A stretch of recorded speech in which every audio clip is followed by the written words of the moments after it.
Jane Dutton, and in the next half hour we take a look at the day's top local and international news. This is ENCA, and the top stories: Silas Rametti is the new acting prosecution's boss.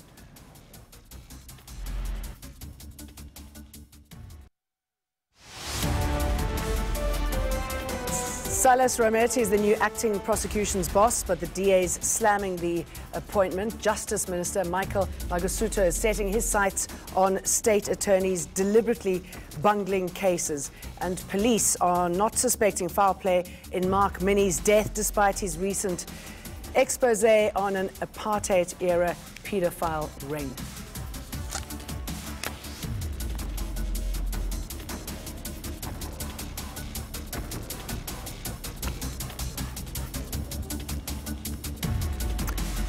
We lead with this. The NPA has a new boss just one day after the position became vacant. President Cyril Ramaphosa has appointed Dr. Silas Rametti as the acting National Director of Public Prosecution.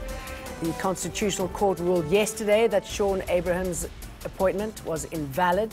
It's not the first time Rametti has acted in this role. He was brought in following Bulelani Nguka and Motlosili Nkasana's resignations in 2004 and 2015, respectively. But the DA is not impressed, saying Rametti's track record proves he is weak, vacillating and pliable. Justice Minister Michael Masuta is vowing to clean up the state attorney's office. Private and state lawyers allegedly colluded to lose cases and split damages. Around 80 billion rand of public money has reportedly been lost. President Cyril Ramaphosa ordered a probe into the office last month. The unit tasked to investigate the allegations is still in the process of putting a team together. It says it will need at least 12 months to conduct the investigation.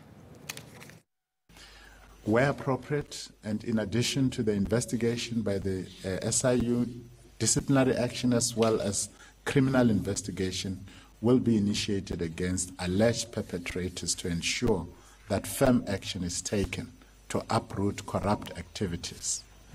ANC NEC member Zizi Kodwa is defending government's proposed sovereign wealth fund. He says the party backs the president's plan to help boost economic growth. Treasury says 48 billion rand will be needed for this package, but it's not clear where the money for the fund will come from. We need an economy that can create, in different sectors of economy, that can create jobs. So we may have, again, as part of this fear factor, that do nothing and just sit as a leadership. But we've got expectation from our people. Our people are jobless. What do we do as a leadership of the African National Congress? We must provide answers. And part of these stimulus packages, part of this sovereign wealth fund is about some of the responses that has been done somewhere in the world and is working. There's more bad news on the jobs front in the mining sector. Goldfields is the latest mine to announce job cuts in an effort to restore its operations. Mines Minister Gwede Mantashe is not happy, saying the mine is not following processes outlined in the law. The gold producer says it'll cut 1,560 jobs at its South Deep mine, which has been reporting losses. 70% of these will be permanent workers, while the rest are contractors. The move comes just a week after Impala Platinum announced plans to cut 13,000 jobs. Goldfields says the planned job cuts will be done according to the book. We clearly understand that the minister is concerned about this. This has been, the job loss in the industry have been very, very heavy. But we did follow the process. Our clear view is that we have to enter the Section 189 process first before we can approach the minister in terms of Section 52 of the MPRDA. So when our chair, our CEO and our senior management team met the minister yesterday, we made that very clear. We understand where he comes from, but we have to follow the Section 189 process, and we will. And after that, we will obviously engage with him on the Section 52. It becomes necessary.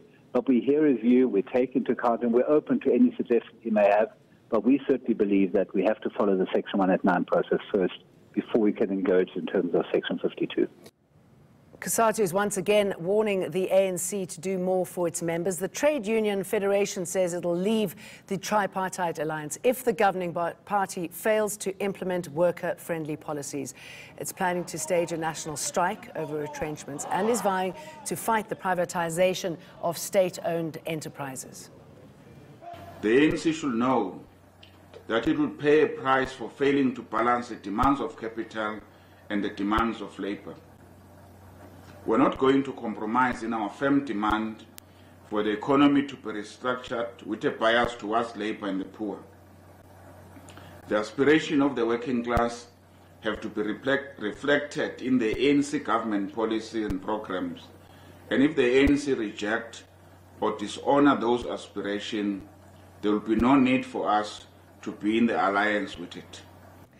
Police have opened an inquest docket after the co-author of a controversial book was found dead. Mark Minnie apparently died by suicide on the outskirts of Port Elizabeth in the Eastern Cape. Minnie is the co-author of The Lost Boys of Bird Island. It details how 3 former National Party ministers were allegedly central figures in a paedophile ring that operated during apartheid. They include former Defence Minister Magnus Milan, Environmental Minister John Wiley, and another unknown former minister who is still alive.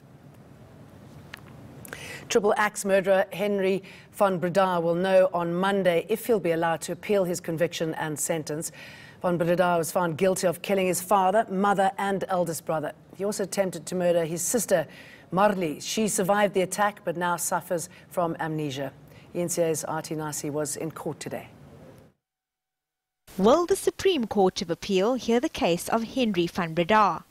His defence seemed to think so. There's a reasonable prospect that the Court of Appeal may come to a different conclusion regarding the proven facts, either by making different factual findings or by the Court of Appeal attaching more weight to, amongst others, the concessions made by state witnesses during cross-examination. But Botha says if the court does agree with the guilty verdict, it may still give van Breda less time in prison. There's a reasonable prospect the Court of Appeal may find that the state failed to prove beyond reasonable doubt that the applicant planned the murders or that the murders were premeditated.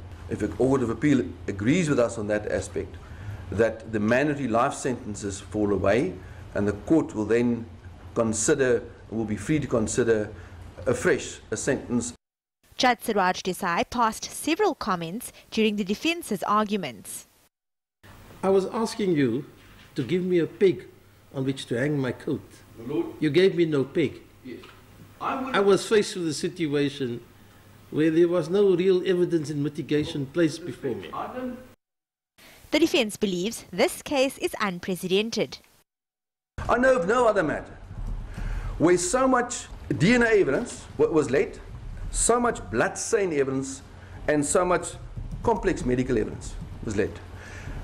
All circumstantial evidence which then requires the court to make a factual finding.